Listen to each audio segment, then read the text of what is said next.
বাংলা একাডেমির বই পরিচিতিতে আপনাদেরকে স্বাগত।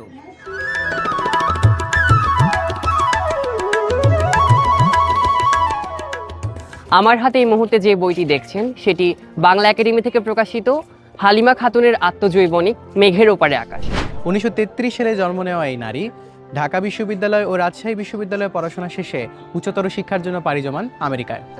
তৎকালীন খুলনা জেলার বাগেরহাটে অরণ্যে ঘেরা রোদ ঝলমলে এক বাড়িতে তার জন্ম এবং নানা সামাজিক প্রতিকূলতার মধ্য দিয়ে তার বেড়ে ওঠা। ঢাকা বিশ্ববিদ্যালয়ের শিক্ষকতার পাশাপাশি তিনি শিশুদের জন্য অজস্র ছড়া, কবিতা ও নাটক লিখেছেন এবং বড়দের জন্য প্রবন্ধ, কবিতা ও রম্য রচনা লিখেছেন। 50-এরও বেশি গ্রন্থ রচনা করে তিনি বাংলা সাহিত্যে বিশেষ অবদানের জন্য পেয়েছেন বাংলা একাডেমির সাহিত্য পুরস্কার এবং ভাষা আন্দোলনে অনন্য অবদানের জন্য পেয়েছেন 21শে পদক। মেঘের ওপারে আকাশ শীর্ষক আত্মজীবনীমূলক বইটি হালিমা খাতুনের জীবন সম্পর্কে জানতে আপনাদের সহায়তা করবে।